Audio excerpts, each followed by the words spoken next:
Hello and welcome back to another week of What It Takes to Be a Rockstar.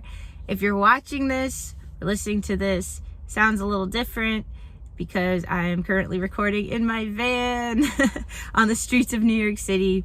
Long story short, I'm just in town for some rehearsals, so fear not, everything is fine. I'm just here in my van doing this because this seemed like the nicest place to record. But anyway, if you're new here, this is going to be kind of a different type of episode. This week, I'm just going to be talking about some things that have inspired me to keep me going with the podcast. And I did this for episode 10, which was the end of season 1. And this is episode 20, which is the end of season 2. So I'm kind of keeping up with tradition here. So that being said, I just want to thank all the guests that were on my podcast this past season. They were really incredible and really open and honest, and I'm just so happy that they were down. And a lot of people have been messaging me still saying they're getting a lot from this podcast, so that's what keeps me going with this. I'm just cruising along because a lot of people have been telling me how needed it is and like how they're so happy someone's finally bringing this up. So that's why I'm bringing it up. And speaking of bringing it up, someone else who has been bringing it up a lot is Kate Nash. Kate Nash has been making waves talking about the music industry, and recently she was on the BBC with an interview where she stated, let me get my notes up, that for US tours, she's typically losing around $50,000 to do a US tour, which is wild. And that's with her selling out shows at decent venues. And she said that her main goal, which is, I find the main goal for most of the musicians that I had on this podcast, is to break even, which isn't even really the goal. I think it's like the modified goal. Once people are going out and they're not breaking even, then it becomes their main goal is like, let's just break even this time and not like get totally screwed. So yeah, Kate Nash was speaking out against that, saying like how crazy that is to her that she can't make it work financially when she has all these fans that want to come to her shows. And she just said it's such a shame. And what she did to fix this situation, which also caused a huge thing in the world, is she started an OnlyFans and started taking pictures of her butt to fund her tours. And yeah, it was like a big thing, and people were like, oh my gosh, I can't believe Kate Nash is doing this. But basically what she said was that the music industry is very exploitative. Any artist underneath stadium or arena level is really struggling to profit on tour and from their recorded music. She said, it's become a bad state of affairs. The grassroots is in crisis. Loads of venues are closing. And so when I was on tour in November, I hadn't toured properly since before COVID. So I was experiencing the financial pinch. It doesn't make financial sense to put out a record and tour in the same year, which I think is a disgrace. And then she said she has a reputation for taking extreme measures. So she started a campaign called Butts for Tour Buses. And she started an OnlyFans account. And she says, it's a punk protest. It's a genuine concern. I was losing so much money on tour. I started the OnlyFans and I'm making more money now from my arse than my music. And she said, obviously there's a bit of a debate, but so many musicians have messaged me thanking me for speaking out. If I cannot make it work and I have thousands of fans, millions of streams, I'm selling tickets. It's not coming from a place of negligence or delusion. I do have a career. I'm 19 years into my career. And she said, someone who is known well as an artist should be able to make it work. And if I can't, how is anyone underneath my level doing it at all? The truth is, they're closing the doors on access to music career for working class people and anyone who isn't from a privileged background. And I just don't think that's acceptable or fair. Yeah, I mean, I totally agree. And I think another reason why I started this podcast is not to discourage people from trying to do music, because I personally want people to express themselves and live the life that they want to live. And I want everyone who wants to have a music career to have a music career, obviously. But I think for me, I want people to know currently the realities of what they're getting into, because I just like straight up quit my job and jumped into music, and it was fine for a while when I was living at home, but this is the point, is that there's people who can sell out huge shows and not make money. And you know, you might be thinking, well, that wouldn't happen to me.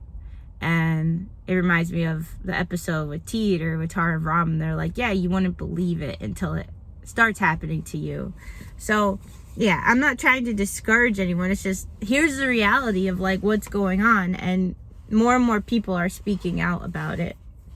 And this brings me to my next person, who I brought up on episode 10, who was the secret inspiration behind this podcast. It was Caroline Rose. And Caroline Rose always has a way of saying things that really hit for me. Like their announcements, they always hit pretty well. So what Caroline Rose did to avoid the music industry, basically, is kind of do what they call the year of the slug. And they leaked their own album on Bandcamp, and they booked smaller venues by themselves without any of the big Live Nation fees. And I really love this, and they're on tour right now. So here's something that Caroline Rose said.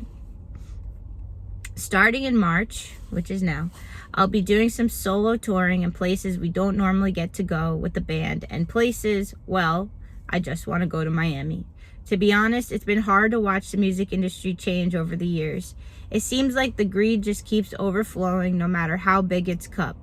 So many of the clubs where I and some of my favorite bands all cut their teeth have been pushed out due to rising costs, the effects of the pandemic, and profit-obsessed corporations like Live Nation buying them up when they're most vulnerable. What's happening in this industry is the same thing that's happening across the American economy. The rich get richer, hoard their wealth, while the working and dwindling middle classes remain at the foundation of the system they uphold. Perhaps it's the young version of me, the me who slept on beanbag chairs and lived out of cars for years, who is so fed up, who buys a ticket to a show, sees a service fee 30% of its cost, and asks, but why? It's the same kid in me that can no longer stomach asking my fans to support this model. Slug Tour is an experiment to see what happens when I skirt around the system that does not serve me or the people buying tickets to my shows. Not to mention, it's simply more fun for me. Anyway, I hope you can come to a show. If this goes well, I'll probably do more. So if you'd like to see me play in an independent venue you cherish in your city, drop a line in the comments. I'll do my best to get there. And then they posted their dates. And they're going to Miami, Orlando, Jacksonville, Atlanta, Asheville, Charlotte, and Winston-Salem. And I thought this was a really cool idea. And this is something that someone who has an audience can start doing. But it's also something that smaller bands already do. You know, a lot of smaller bands are already playing the independent DIY venues, but a lot of the smaller bands, their goal is to get to these bigger venues or these support slots. And I think another goal of mine is to just like say, that's pretty cool what you're doing already. If you're doing that and you're just go, oh man, if I could just open for so-and-so, you're probably making about as much money, if that is a concern to you, playing at the local DIY venue as you would if you open for so-and-so. And yes, it is amazing to be in front of people. I get that. I understand. You want to be in front of people, but it's not always what it's chopped up to be. Sometimes just playing DIY is pretty awesome. And this is coming from me, who I play in both. I play in a DIY band and I play in a signed band. And there's so many things that I've done with my signed band that I haven't been able to do with my DIY band, so I totally understand the frustration and the things that people want to get to. But I find that once people go through this loop of, they get into like the sign band world, and then they go on all the tours, and then they just decide on the other side that they're gonna all do it like independently. It's kind of what Amanda Palmer from the Dresden Dolls did a long time ago, where she was like, I'm going completely independent. And at the time, it really annoyed me, because I thought, well, yeah, of course she can go independent. She has like hundreds of thousands of fans. So I get it that if you're a band out there and you're listening to this and you're like, I just want to play in front of a ton of people. Yeah, I totally get that. But it's these underlying costs that happen that I just want everyone to be aware of. And it might be financially really hard once you get to that mid-level for a while, unless you just blow up. So that is my story today. Anyway, let me know what you think. I have a Discord that has been popping off with some pretty great discussions. In the link is in the show description, and I also have in the show description a link to a Spotify playlist of all the bands that have been on the show, and I'm gonna link to Kate Nash and Caroline Rose, whose quotes I read today. And yeah, I'm gonna take another break between seasons, probably another 6 to 8 weeks again, and I will see you next time. If you have any questions, comments, concerns, you could always email me at whatittakestobearockstar@gmail.com, and I'll see you around. All right, bye.